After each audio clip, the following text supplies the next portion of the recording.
DJ Lagway still isn't throwing the football. That's important for a quarterback, right? Well, now surgery has entered the conversation. So find out Florida's plan for the star quarterback and the plan if he can't go. And is LSU a legit contender? Our analysts debate whether or not the Tigers have done enough to be considered a playoff team. And with the rise in the general manager position, head coaches are losing control, but we'll tell you why it's a good thing. All that and more as the ultimate college football show starts right now.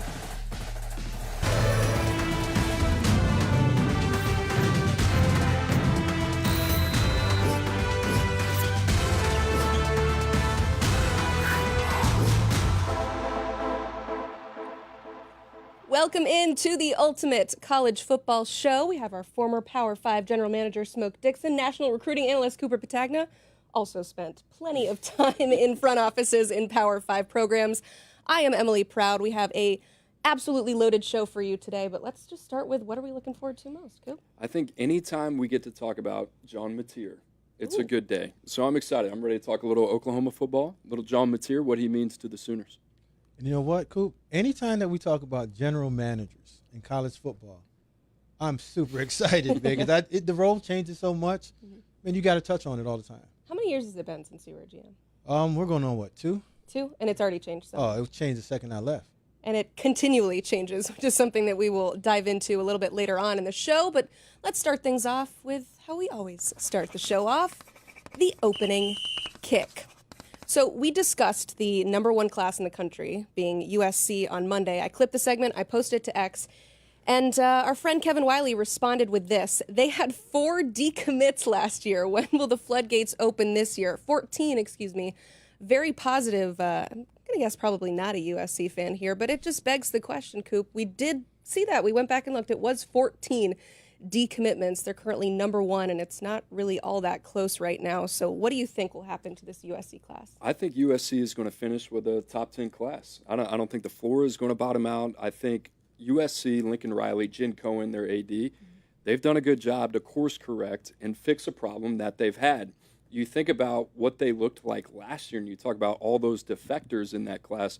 You had 13 different states represented in USC's class. That's indicative of going a long way from home to try to find your talent. This year, only 6. They also have 13 players from the state of California. That's the most in the Lincoln Riley era. So we talk a lot about these general managers and what role they play. USC has an identity for the first time under Lincoln Riley on the recruiting trail, and it's showing and paying dividends in a big way right now. Yeah, if you lose a few, it's okay. It's a part of the business, Coop. You and I have been in it so long that if you get one that says, you know what, I'm not coming, 2, 3, 4, like, okay, long as we finish somewhere in that top 10 and we understand that we're getting the right ones, because the ones that leave aren't the right ones. And I think everyone always gets focused on the decommitments. Don't worry about the decommitment because they weren't going to be a part of you anyway. And in the age of the transfer portal, most likely those guys would have been out in the first 2 years anyway. Yeah, you're seeing this graphic right now. It's unfortunately been a trend in which they've lost more decommits year to year. But as Coop argued, things are different this year.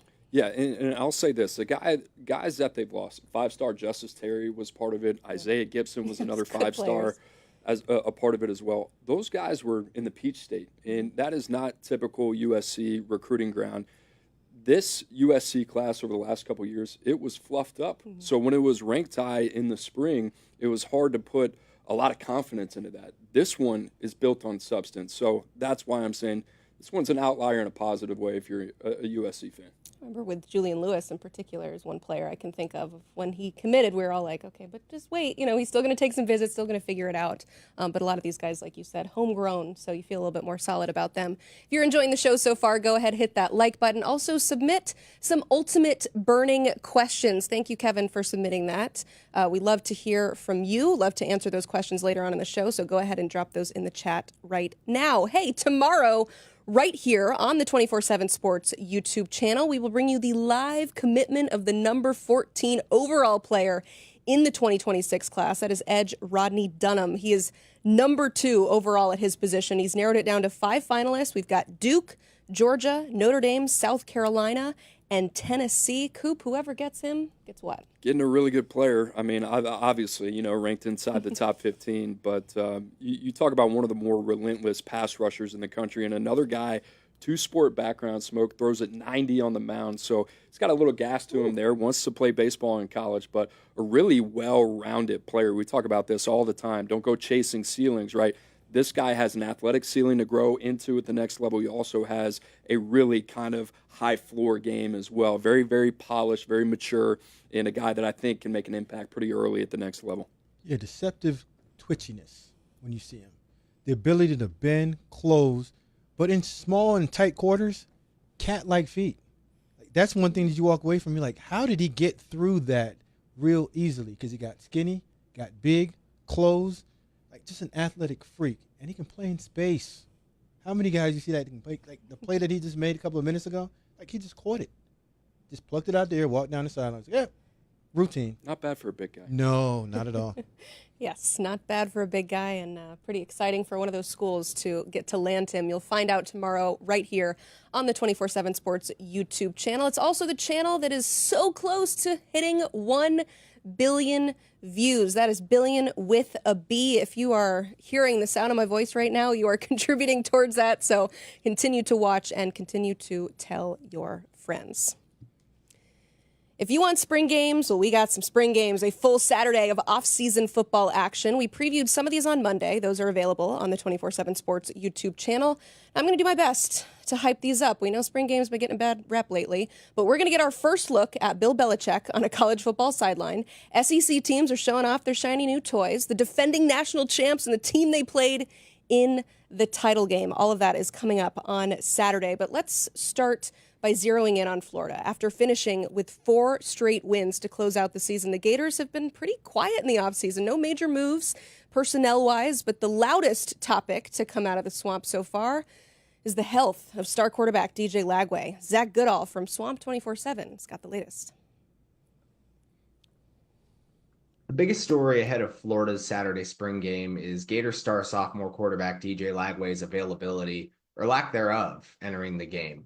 After taking over as Florida's starting signal caller last season after Graham Mertz went down with an injury, and UF going 6-1 in the games in which Lagway started as a true freshman, he entered spring training camp with a shoulder injury as well as an undisclosed lower body injury that is not yet confirmed to be related to the hamstring injury that he suffered against Georgia last November.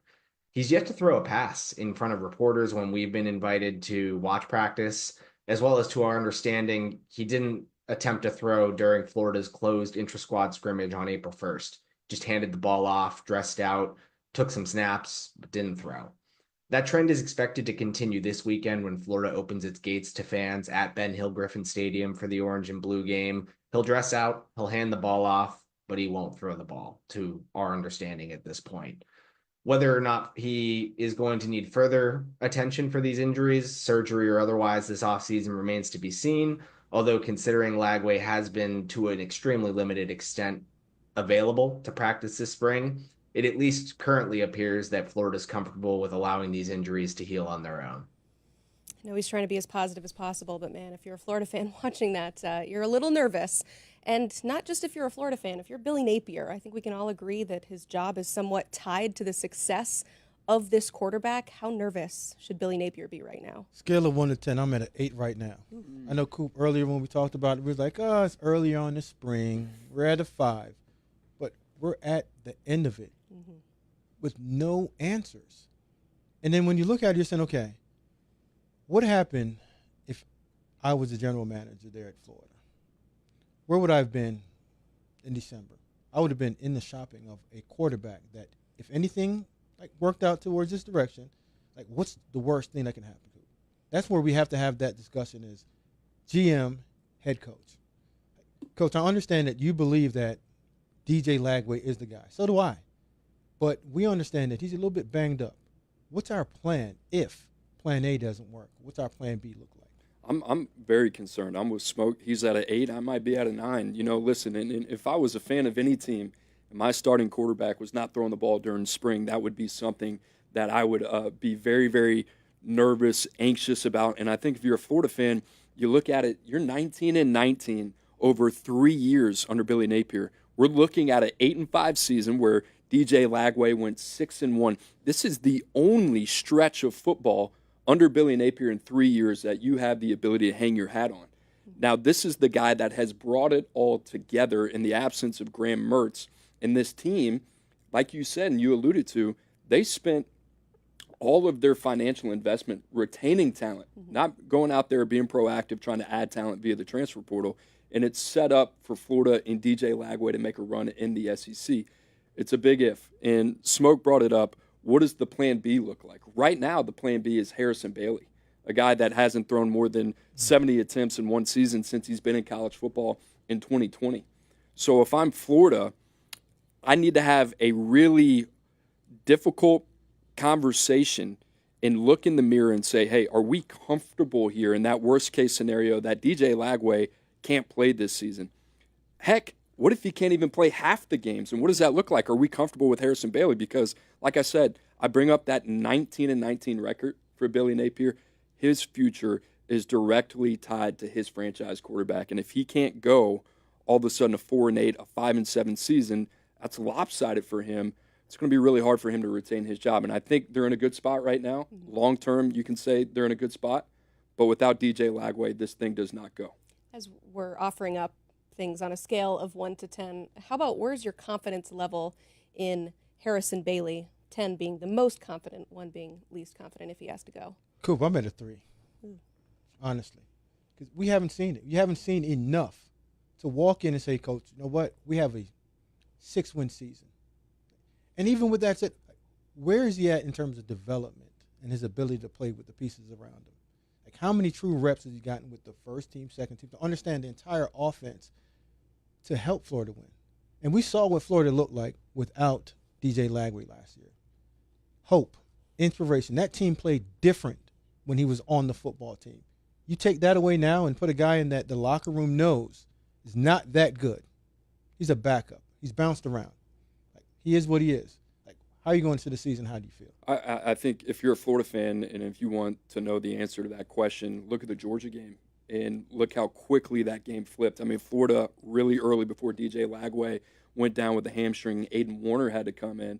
Whether it's Harrison Bailey or Aiden Warner, these are not guys that are obviously DJ Lagway level players. But if you're Billy Napier, you have to look at this quarterback situation and say, okay, maybe our ceiling of being a team that can contend for 9 or 10 wins this season won't be obtainable. But can we win 7? Can we get to 8 in a bowl game? Can Harrison Bailey get us there? I think the answer to that question is bluntly no. So that's what I find fascinating over the next couple of weeks. I think their activity or inactivity in the transfer portal for maybe another arm to add some competitive depth and an emergency guy that you would like as an insurance policy is going to tell us how strongly they feel about DJ Lagway being able to make a full recovery. Spring transfer portal window opens a week from today. But even with the transfer portal opening up, and say DJ Lagway does get to play somewhat in the fall somewhere in it, you're still missing that developmental point that he needs right now in the spring. He was good last year. He should be better right now, but he hasn't thrown a football.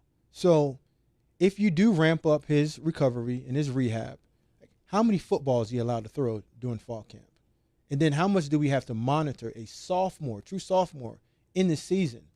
So you're always holding back. If I'm a quarterback coach, I'm going in there every day saying, okay, how many periods do I get with DJ Lagway for him to throw the football? How many throws do I get per game? Am I now limited to my play calling? Am I now limited to the way that I want to run him because his legs are dangerous? And how do I have to keep him inside his own shell to protect him? And you never want to affect the psyche of a player to tell them how to protect themselves at all times. It's going to be a tough spring and fall as these fans and Billy Napier himself waits out to see what happens with DJ Lagway. But one of those teams that Florida beat on their way to 4 straight victories to end this season is LSU, and that is a team that we've really been singing their praises on what they've done in this offseason. It's the #1 transfer portal class, but as our Bryce Kuhn of Go 24/7 tells us, the newcomer making the biggest waves is a true freshman corner. The biggest storyline heading into the LSU spring game this weekend is the development and impact of true freshman cornerback DJ Pickett. Why is that? Well, two reasons. Physically, he has looked the part. DJ Pickett has improved his weight and his strength up to the 180 to 190 pound range, and at a 6'4" frame, he's finally getting to where he needs to be to play an impact in the 2025 season. Now, how have we seen that? During spring football, we've got an up-close look at how he has looked the part and has been competitive against veteran receivers that LSU's brought both in through the transfer portal and also guys that were already on the roster. Pickett has made play after play, rarely getting beat, and has been competitive in one-on-one drills against wide receivers. It's a big storyline to follow as LSU's trying to get back to DBU. That's part of the reason they wanted to get Pickett into the fold. And with a need at cornerback, Pickett could use this game to launch himself into the conversation of starting that first game against Clemson. As we continue our series on players named DJ, what sort of statement can this five-star corner make in his first season, do you think? A big one. And Bryce touched on it a little bit. LSU is associated with DBU. That's what they want to be known as. They brought back Corey Raymond. You think about DJ Pickett, they used to have guys walking around that facility that looked a lot like DJ Pickett all over the place. You could have your pick of the litter. They haven't had one of those guys in quite some time. So it is a very positive sign if you're an LSU fan, especially for a sore spot in their secondary over the last 3 years under Brian Kelly. This is a position group that they've been trying to get right. They need one of these guys like DJ Pickett to step up. You pair him with guys like Jakeem Jackson, Mansour Delane, that comes over from Virginia Tech, to Marcus Cooley. They've done a really good job, and there's some other really young, dynamic playmakers that are going to take a little bit of time that they've recruited in that room. But I love what LSU has done. This is a lot of expectations for DJ Pickett early. It's just going to have to be one of those situations where I think he's going to have to be thrown into the fire a little bit, and it's going to be baptism by fire. Week 1 against Clemson, he's going to have his work cut out for him. Baptism by fire, that's a cornerback's recipe for success. Yeah, you know. Oh, yeah, you got to get charged up before you come out holy, and say, that's what it is. But you said Delane to Marcus Cooley. I have good knowledge of both of those guys. Signed to Marcus Cooley, recruited Mansour Delane, both guys that, when you look at that secondary, Coop, that might be one of the better secondaries in the SEC.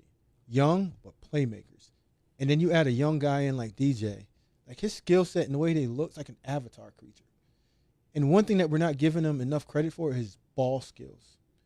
Easily could be a top-rated receiver if he wanted to.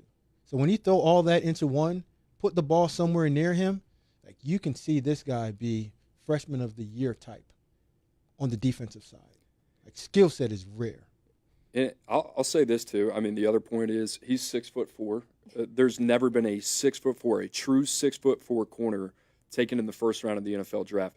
This class in 2025 could have 2 of them that we feel great about. Smoke, you just saw this kid, DeJon Lee at Alabama as well. So you think about Pickett, you think about DeJon Lee. It bodes well for the future of college football. 2 6'4", you said it, kind of avatars at the cornerback position. Cool. I've never seen it before. And I wanted to see this firsthand. A 6'4" guy move around. Like you said, DeJon Lee. I've never seen anything move like that long, that tall. No. This is a new age. 6'3" plus guys playing cornerback. Yeah. New.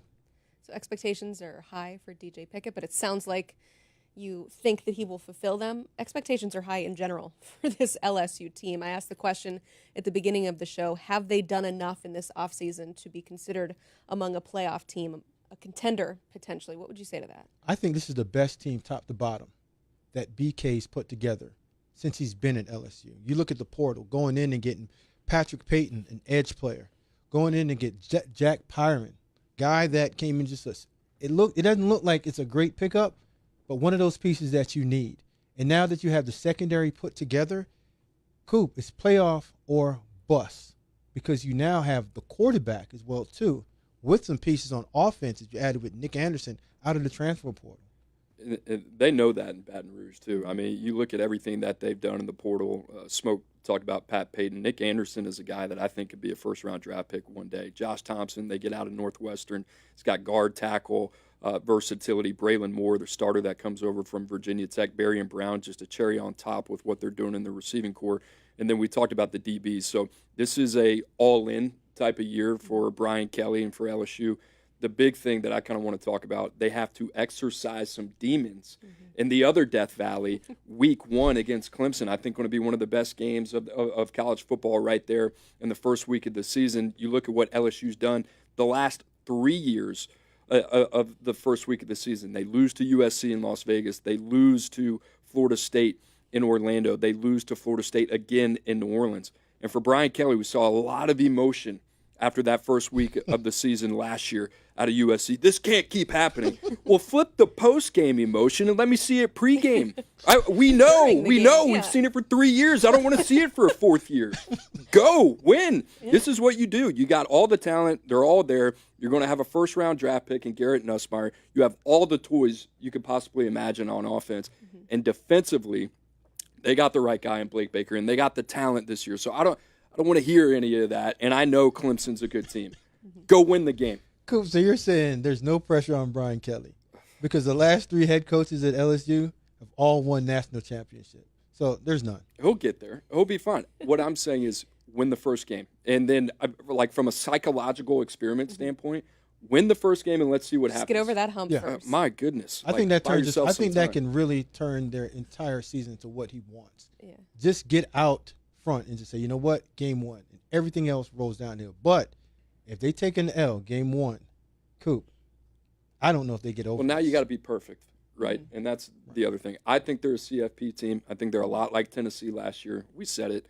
Do I think they're going to win the SEC championship? Probably not. Do I think they can be 10-2 one of those teams in? That's kind of where I see. Yeah, but you don't even have to win the SEC championship anymore. I don't want to go to that game if I'm Brian Kelly. I just want to get into the playoff healthy with my team ready to go, and that's all I need. Do you think this is a playoff team? I do. On paper, I think this is the playoff team. Hell yeah. Plus 2,000? Give it to me. Damn, Coop, you're trying to get some money. Champions. That's just not even college football playoff. I'm telling you, champions. There's only a handful of teams that can win this thing. LSU's one of them, my opinion. You're not off. I'm with you. Quarterback, defense, head coach, defensive coordinator, secondary, rush. Like, it's there. It's 1,000% there for him to do so. If not, boom, bust, get out of town. Got to show odds on that first game. It seems like that is crucial. That is the ticket to the college football playoff, is winning that first game. They'll have to do it at the other Death Valley, as you mentioned. Let's get through the rest of this segment, the rest of the show, before we go turn in our bet slips for LSU to be the champions of the college football playoff. We're now going to talk about Oklahoma, because speaking of newcomers, well, they've got quite a few. Most of the attention, though, has been on the new quarterback, new OC, but how about a 5-star OT? Tom Green from Sooners Illustrated has more on the number 1 tackle in 2025, a Michael Fasusi. Oklahoma freshman Michael Fasusi has made his presence felt in his first spring in Norman, as the former 5-star offensive tackle has left a strong impression on his new teammates. He's been described as a freak by veteran center Troy Everett, and the 6'5", 302-pounder has been able to earn quality reps along the Sooners' rebuilt offensive line this spring. Redshirt sophomore Logan Howland, who started 6 games at left tackle last season, has been sidelined this spring while recovering from an off-season labrum procedure. That has provided Fasusi with an opportunity for plenty of second and even some first-team reps at the position while rotating with veteran Jacob Sexton. Fasusi's raw talent has been apparent to those within the program and during the portions of practice open to the media.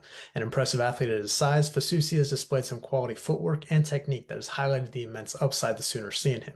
He probably won't be a day 1 starter as a true freshman, but the early returns out of spring point toward the former 5-star being someone who can contribute in the trenches this fall as he develops into a foundational piece up front for Oklahoma.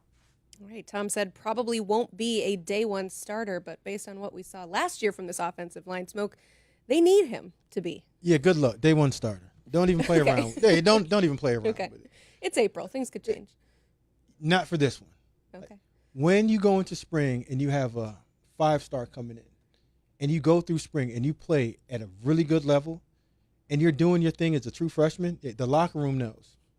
And if you put somebody else in there in front of them, you're going to lose your locker room, because the best players are supposed to play.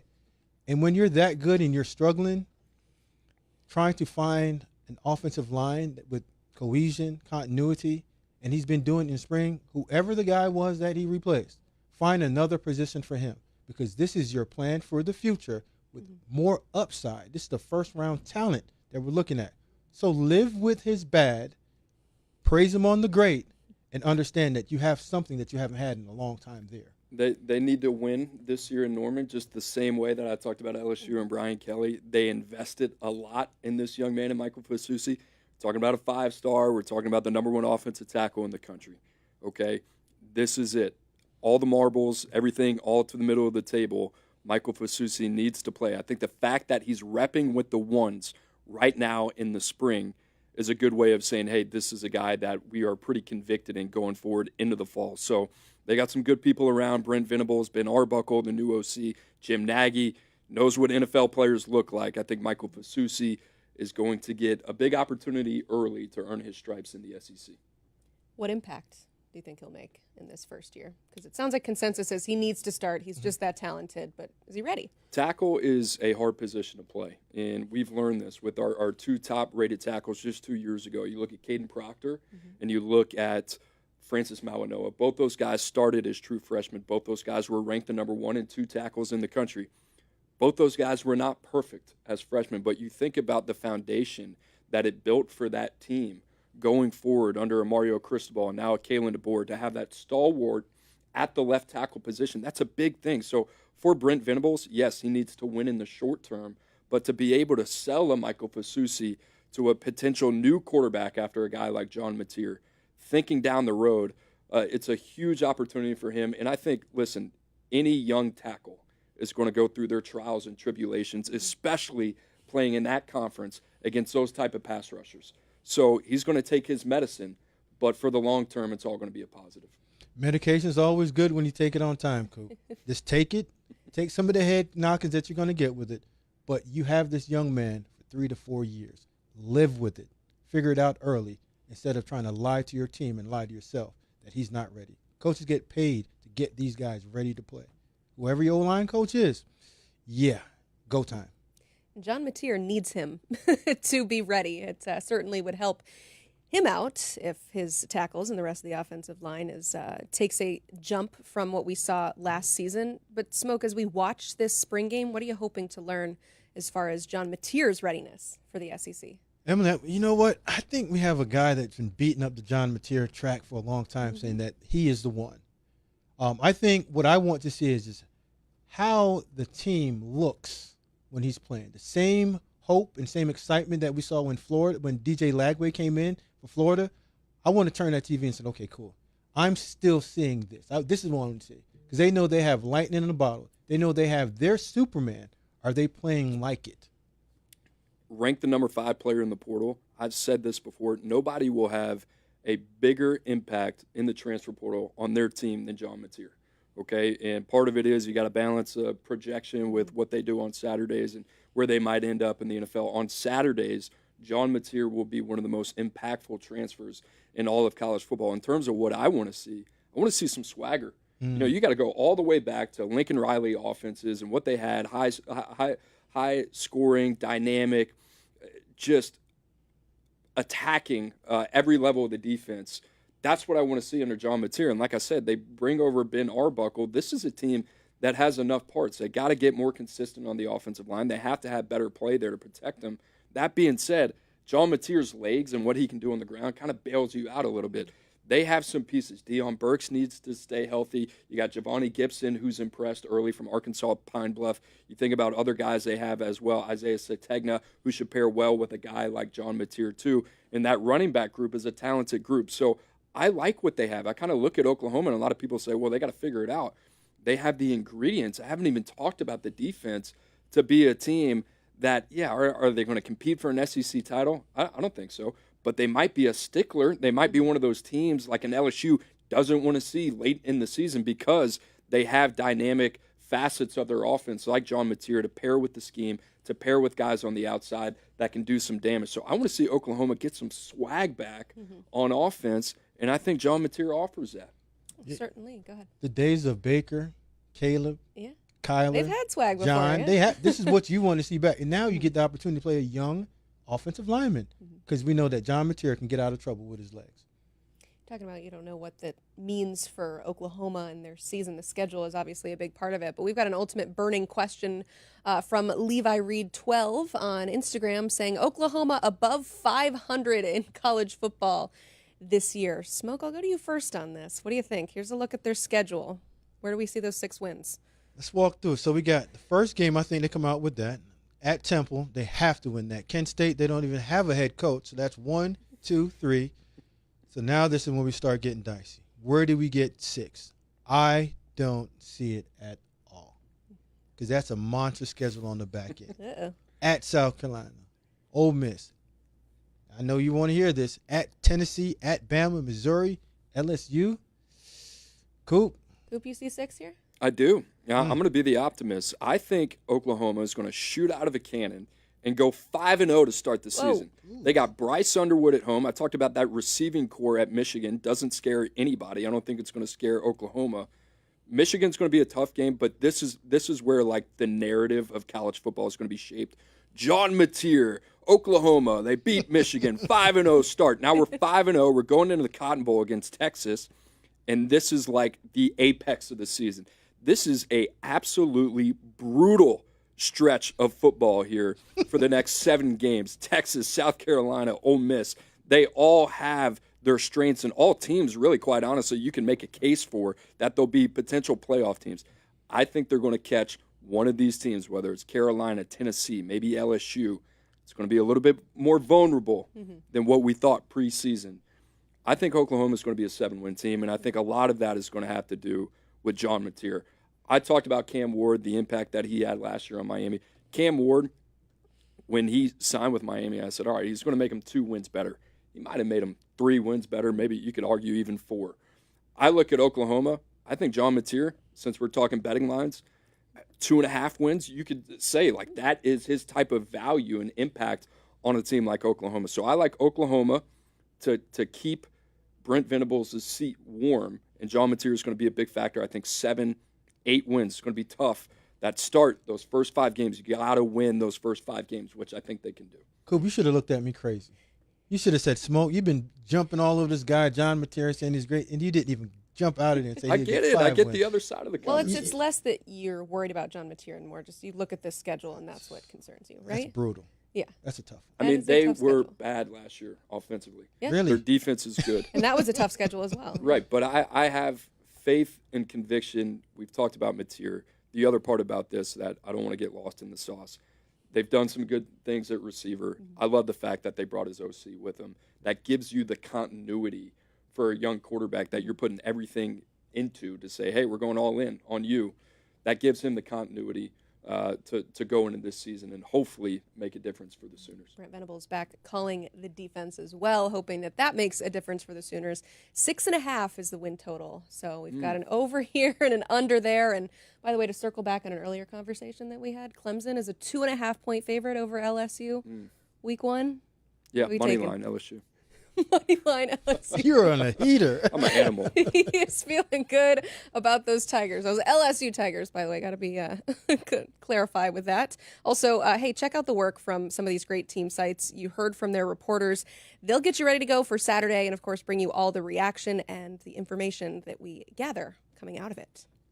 But spring is also a time for scheduling recruiting visits. In this week's Recruiting Spotlight, we are putting the spotlight on Travis Burgess. The quarterback out of Georgia has been collecting offers from all across the country as he turns heads with what he puts on tape. You're seeing right here. As he nears his decision, he has narrowed his finalists down to just a few. We've got Auburn, Wisconsin, North Carolina, and NC State. Our national recruiting analyst, Tom Loy, caught up with Burgess about his impending decision.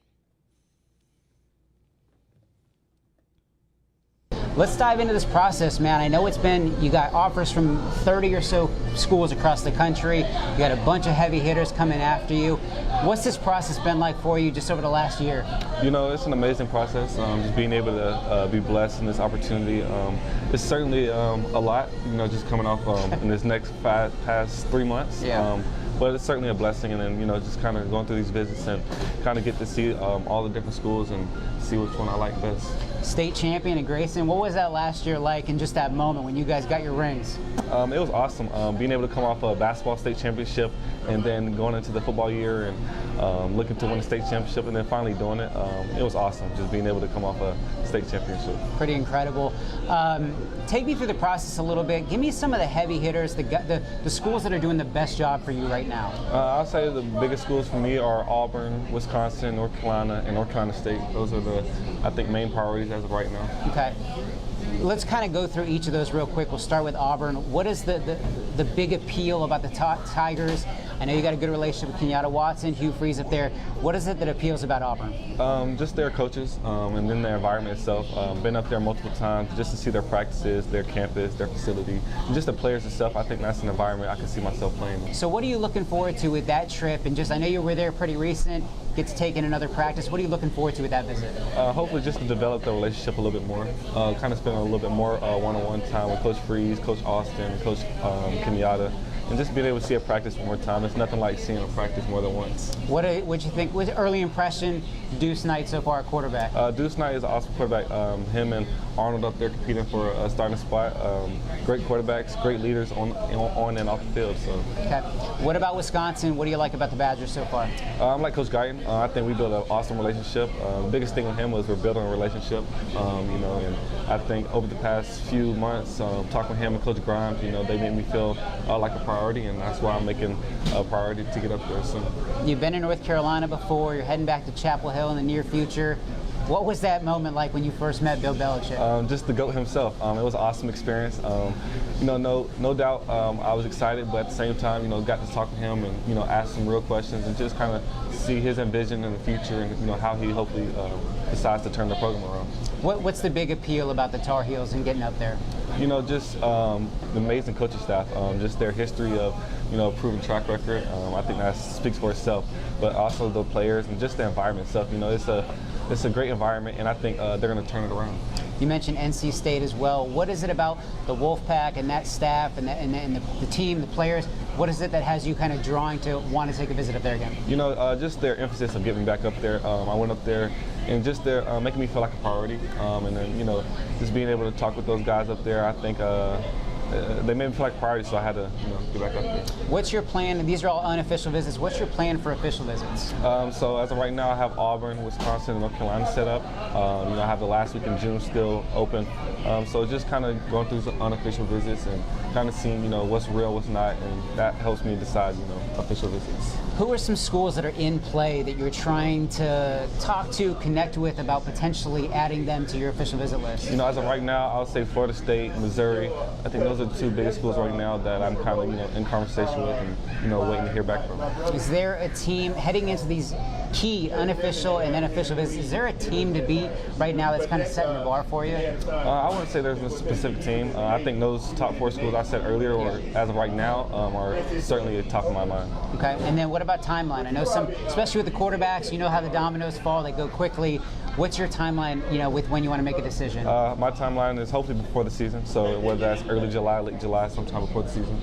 When you make a decision, what is that lucky school, whether it's Auburn, Wisconsin, NC State, North Carolina, what is that school getting in Travis Burgess? The player, but also the person? The player on the field, obviously a person who knows how to win, but off the field, a leader, a guy who represents the school well, the face of the program, so he's going to represent the school well, the name on his back well, and his team well, so that's what they're going to get. And you're getting a state champion. What do you do outside of the football field, basketball court, things like that? What do you do? What's a day in the life like? So day in life, I have younger siblings, so if I'm not playing sports myself, I'm going to support them and, going to their practices, going to their games, helping them train. So it's a constant, rotation of sports. Really good, talented players at Grayson. I mean, it is well known for having a bunch of dudes, and you're one of the guys that is the next one up. Behind you, give the fans, give the recruiting junkies, who's next up, maybe an underclassman to watch? You can look out for a guy, Deuce Smith. He's an upcoming junior. You got Michael Kyle's an upcoming junior as well. You got KJ, he's an upcoming sophomore, and then you got Trevor Burgess, little brother, he's an upcoming sophomore. So all great quarterbacks. I think we have a great group of guys, young guys, and I'm looking forward to help develop them over these next few months and get them ready for the next step. Awesome. For Travis Burgess, I'm Tom Lloyd. As always, stay locked to 247sports.com.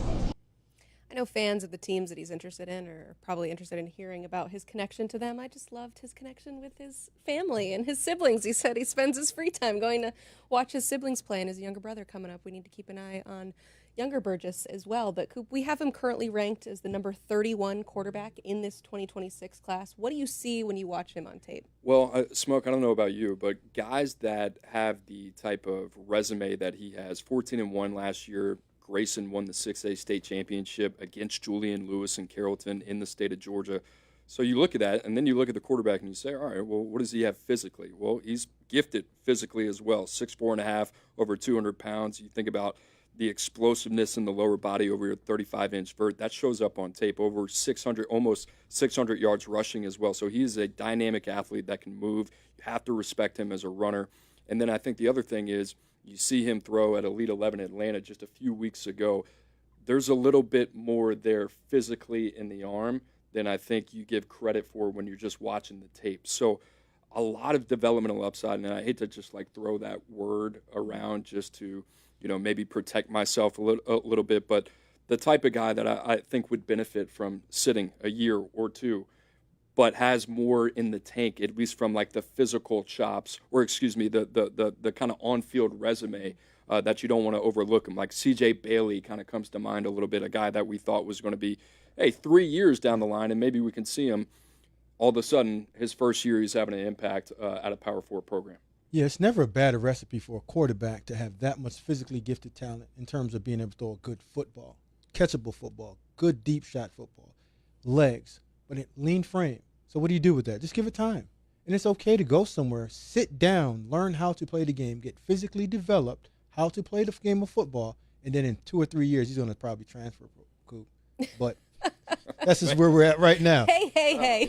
I hadn't even picked his school yet. I know. Yeah, cool. That's just a recipe for success for all the quarterbacks that start out that way. Let's not clutch our pearls here. We all know how this works sometimes. There could be some transfers involved. But hey, if you want to read more about Travis Burgess and the schools that he is interested in, head to 247sports.com. You'll find all of our recruiting rankings, wall-to-wall team coverage. And as I mentioned, Transfer Portal opens up again in 1 week. We will be all over those Transfer Portal updates at 247sports.com. We've discussed on the show just how unique the scope of Andrew Luck's control is, but it sounds like Cal donors would like a similar power structure with their general manager, that guy, Ron Rivera. The school's largest benefactors say that they will no longer contribute to NIL until Rivera is given full control of the football program.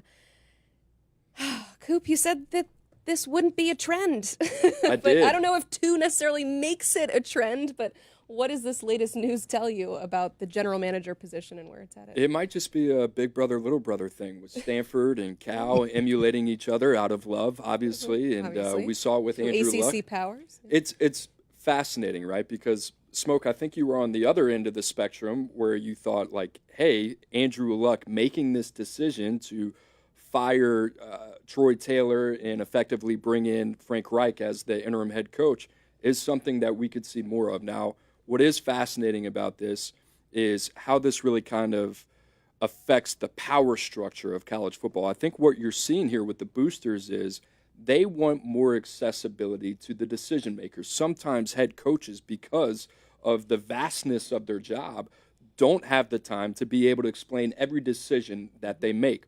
I think California and the money people behind the scenes are saying Ron Rivera is a guy that we trust, has an NFL pedigree, been an NFL head coach. Now with everything happening in college football, between the transfer portal, between revenue share, the game constantly changes. They want somebody to come to the table and consistently be able to have dialogue with them and explain to them, how does this impact the program that you invest in?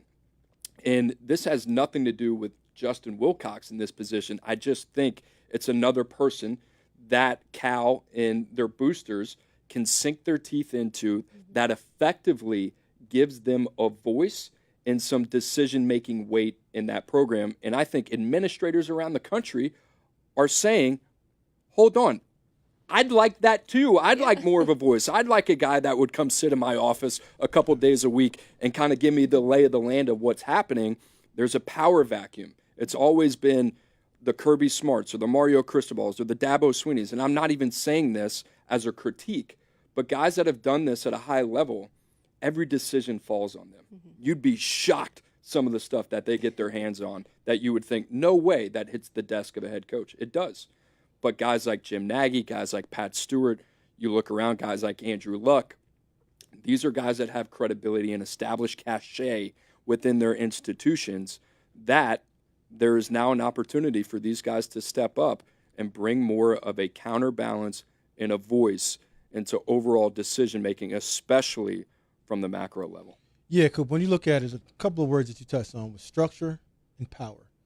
And what you're trying to do is now put yourself in position of being able to have someone speak on the behalf of the administration and remove some of that power away from the head coach. Now, the best head coach I've been around is Sean McDermott.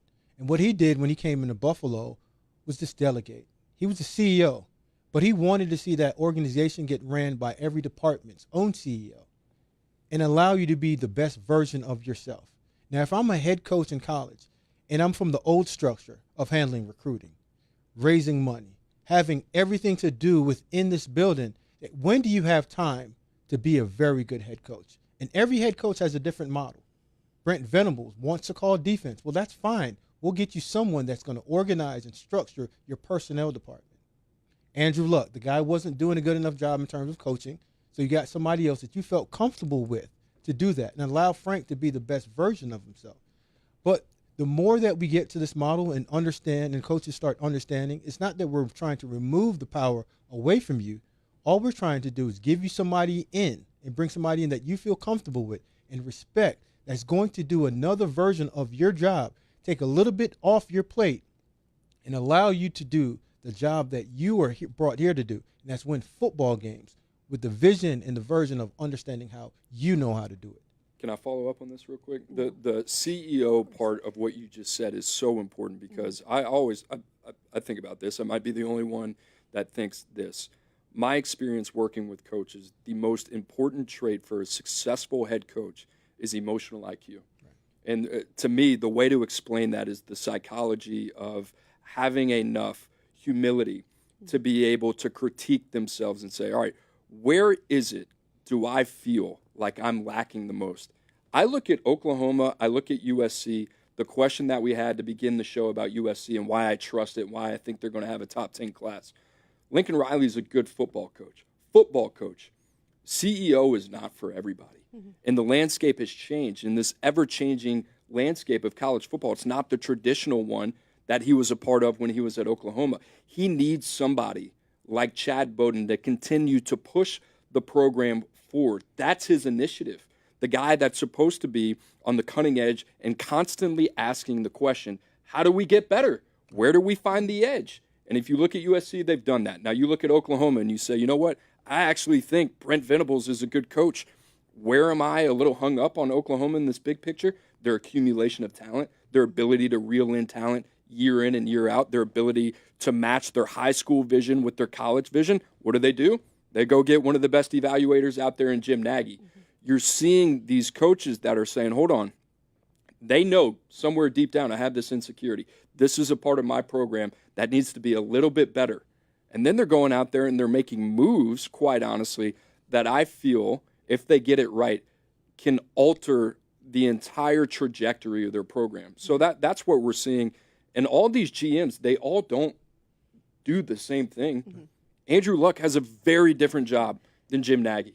100%. You know, one's an evaluator, the other one has the ability to fire and hire the head coach, right? Which I'm not sure Jim Nagy's there yet. Maybe he is one day. But these guys are asked to do different things. That's the same thing with the NFL. Mickey Loomis is a cap guy for the New Orleans Saints versus some other GMs out there that are some of the best evaluators in the game. You have to know where your biggest vulnerabilities are, and that's going to come up to the AD, to the president, basically to put a hierarchy in place that says, all right, what are we comfortable with at the end of the day, and what's the equivalent of a business operations or a president of football operations? Because those general managers, we don't educate on this, everybody's going to think that they all have the same autonomy, and that's really not the case. Well, what you're saying makes a lot of sense in terms of the changing landscape of college football nowadays, and you're making the case that it's not necessarily taking power away from the coaches. It's more so there's so much else going on, and you mentioned the power brokers and the people bringing in money to the program and how they want to have more access to that decision making. But if I'm a head coach, they notoriously love to give up power, right? So how do you convince them that this is ultimately a good thing for their program, to have a little bit of that humility? Well, to understand that college football is now a business. It's past this winning and losing games. If you look at Coach Prime out there in Colorado, he's doing more business than he's winning more games. And that's working out well for him. And as a head coach right now, you have to be able to be a cap guy. You have to be able to go out there and raise money, put together your roster, retain, make sure you're handling the portal and high school. Coop, that's like 6 or 7 jobs. And I never once said anything about development, training, coaching, the name that comes with you, head coach of your organization. So you have to understand that the new landscape of college sports in itself, you have to delegate your job responsibilities to somebody that you trust and respect in order for you to run your organization the proper way, or you're going to end up without a job because you're not willing to comply with the way that this current day and modernization of college football and sports is getting played. I want to get to this comment here on YouTube from JW Crunch. Says, let's get out front of this early. No college GM should be getting out in front of his head coach. That is what the athletic director is for. But what you guys are arguing is that we're already seeing kind of a little bit of a shift in that general manager role and some of these programs that have, brought in somebody to help. So who is maybe an example of a program that has pivoted away from that full autonomy from the head coaching position? I just want to make the point here. Stanford has set the precedent with Andrew Luck that is not the case, right? So, so your question in the chat, this is where college football is like on this path right now, where we're seeing start breaking away from the norm. So you're right. Yes, traditionally it would be the AD. These general managers, or think of them as president of football operations or vice president, are now being given the autonomy. Very few. But in the case of Andrew Luck or Ron Rivera or one of these guys that have the cachet, either former players or guys that have coached in the NFL or a high level in college, are now given the latitude to be able to make some decisions that would formerly be made by ADs. Almost like a split between football and the rest of the athletic department. We're seeing that in small bites. But you mentioned a few examples. I want to get your take on this too. Who are some programs that you've seen kind of, I hate to say take away power from that head coaching position, but not make them the all-knowing, all-controlling? Take a look at Texas Tech, what Joey McGuire's done, and allowing James Blanchard to be the CEO of all personnel. Yeah. I don't even want to be bothered with it. You guys set the tone. Understand that recruiting, it falls upon the coaches, but the evaluation of the players so fully on you. So I'm going to give you my vision, James Blanchard, being Joey, and you paint that picture for me. And I think that's working out well. And as a position coach, I would want that taken off my plate as well, too. I don't want to recruit, try to retain, develop, be the first initial evaluator in this process. And most of the time in our day, Coop, was the only one that can speak on that player. It's not going well. And when you are putting in financial obligations upon these players to perform, and as a coach, to get these players to perform at a high level, you don't want to start getting to the effect of dead money, meaning I've paid you this amount and you haven't performed or produced to that worth that I've to that total I've put on your head. And these don't all have to be like loud hires. What I mean by that, they don't have to be shock and awe of a Ron Rivera or Andrew Luck or one of these big names. There are a lot of programs that we need to give credit to that have already established this type of process. You look at Oregon, what they've done, Dan Lanning, Marshall Malkow. You look at Ole Miss with Lane Kiffin and Billy Glasscock. You have to give those coaches a lot of credit. You look at LSU, Brian Kelly and Austin Thomas. We're looking at that program very differently the last 2 years because of what they have done. You don't essentially need to sell the farm and now all of a sudden it's, hey, Andrew Luck's making all the decisions. We're not saying that. The balance of trusting and empowering people that you believe can push forward the agenda with the coach not having to put his fingerprints on every little thing that happens. So I know when I put my head on the pillow at night, if I'm one of these coaches, there's a part of my operation that continues to move forward even without me directly overseeing it each and every day. And you would be shocked how many coaches out there still have their hands on every little thing. just to wrap this up, got a great question here from Sean Nelson on YouTube. Do you think having general managers is good for college teams? Just a quick verbal, I think we can assume. Absolutely. Yes. It's necessary. Necessary. What do you think, Coop? For sure. Yeah. Yeah, absolutely. And I think they're all going to have different roles. You know, you look at Florida, like, not to beat a dead horse here, but Florida has done a really good job over the last couple years. You think about how they built that roster via high school. They only took 5 portal players this year. Yeah. To me, that's indicative of the health of that roster. Okay. That being said, what they bring in, Billy Napier didn't go out and said, you know what, all these teams are hiring all these GMs that have all this evaluation background. They didn't do that. That would be a redundancy. They already had that skill set. They went out, they hired a cap guy. And Nick Polk, who had 17 years with the Atlanta Falcons, worked with athletes first. And they said, you know what, we're going to get our money right. We're going to make sure we're dialed on our contracts, and we're going to have a top-end negotiator. So they saw a need somewhere else, and they attacked it. So credit to them. I think it's all based on where do you think you're strong in your program and how do you attack that. And that comes with a incredible amount of self-awareness for the head coach. College football front offices in general are changing quite a bit. Andrew in the chat says a GM is as necessary as coordinators. So we are seeing that general manager role continue to evolve. It's different at every single school, but Ron Rivera potentially getting a little bit Riverboat more Ron. Riverboat Ron apparently getting some more control over at Cal. We'll see who wins this standoff. It's time now to answer your ultimate burning questions. You submitted them, and now I get to ask them to our guys. First one comes via X at Close the Doors 40. Which active coach would you like to play a round of golf with? Somebody's got Masters on the mind. Coop, who you pick? I'm going to go with Jonathan Smith, Michigan State. Calm, cool, collective, from California. So you want a nice chill dude. round? Yes, You don't want anything too absolutely. crazy. Can you Okay. imagine being out there? I don't know. Give me a with Jeff Brom or something like that. I'd be like, oh Too my much, gosh. too much. Yeah, a little bit too much intensity. That's what I need out there. I need somebody to keep me patient. Smitty's my guy. Okay. I'm gonna go with Coach Prime. I need Really? somebody. Yeah, I'm a The trash talk. opposite. Yeah, I'm a trash talking fanatic, Okay. and just getting out there with a person that I'd just like to beat at something.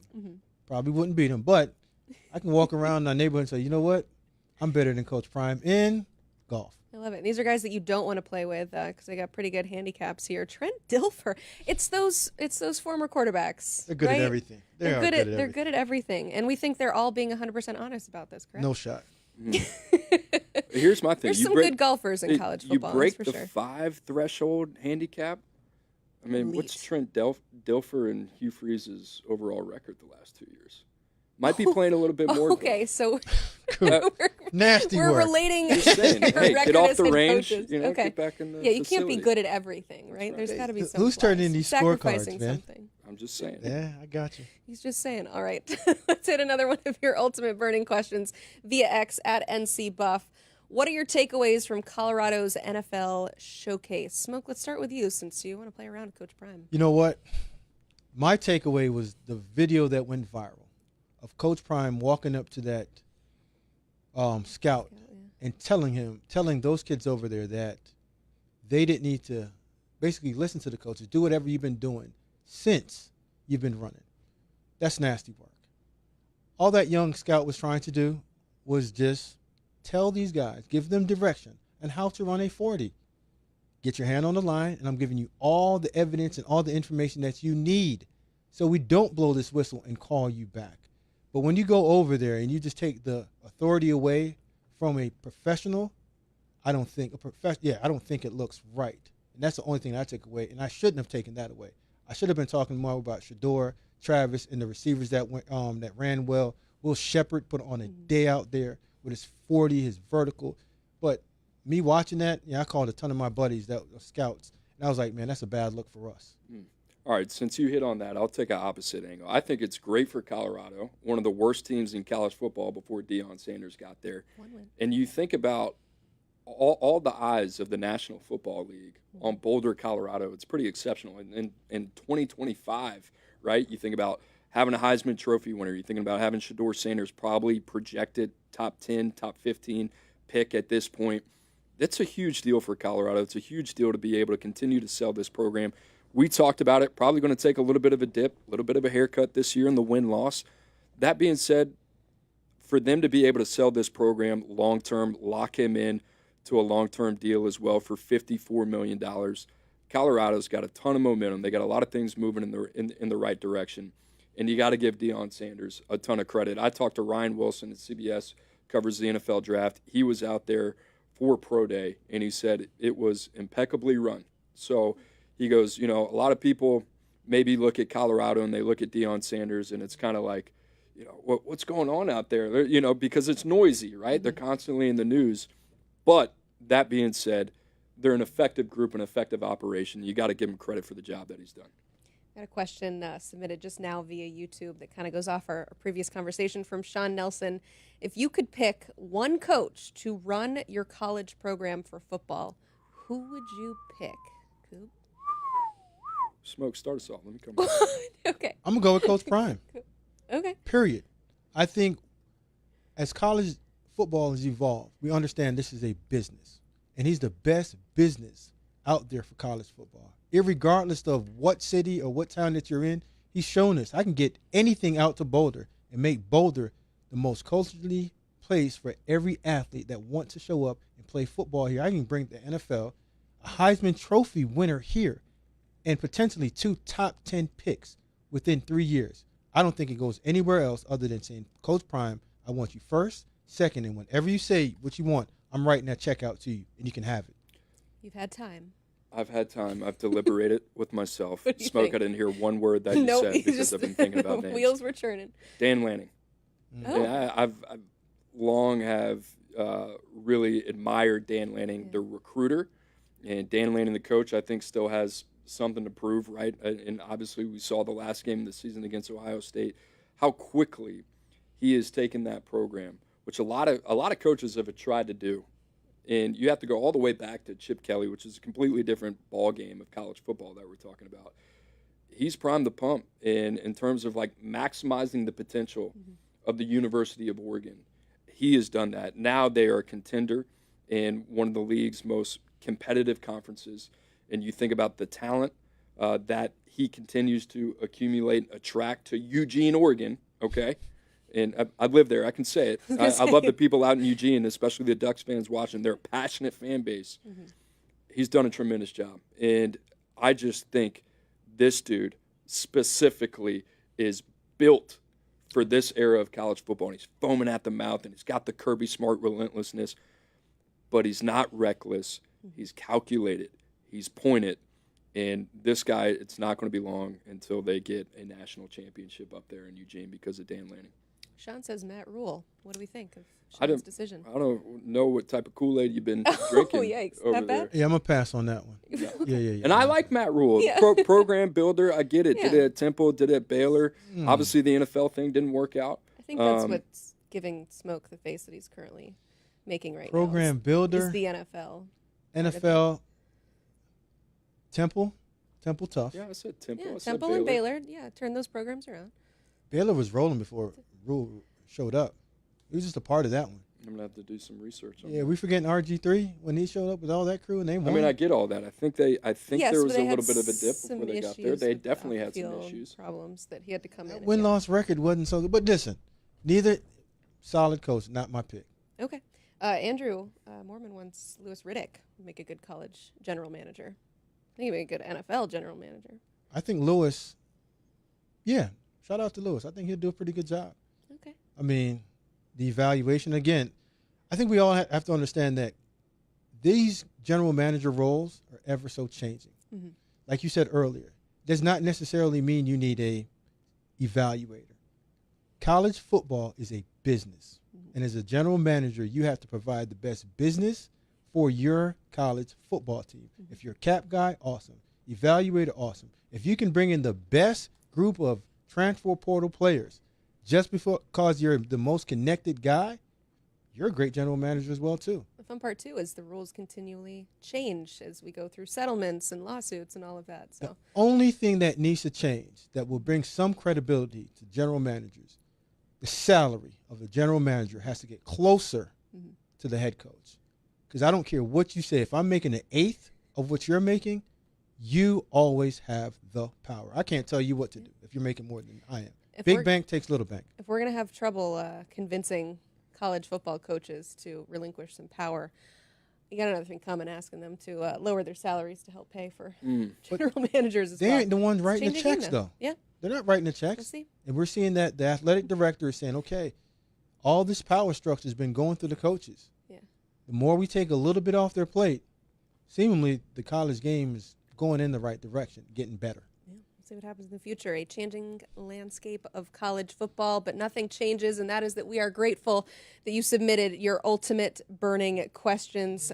Sean is saying that this is his favorite show and he watches every day at work. What a great job that you have. It's Matt Rule's well, burning. not as great as our jobs, but this is work. So, yeah, exactly.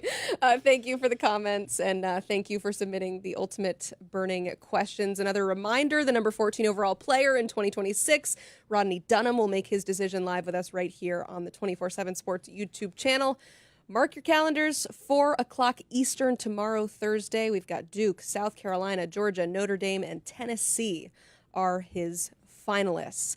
We'll see you back here on the YouTube channel tomorrow for that commitment, but the next time you'll see us on this show is next Monday. Thanks again for joining us for the Ultimate College Football Show.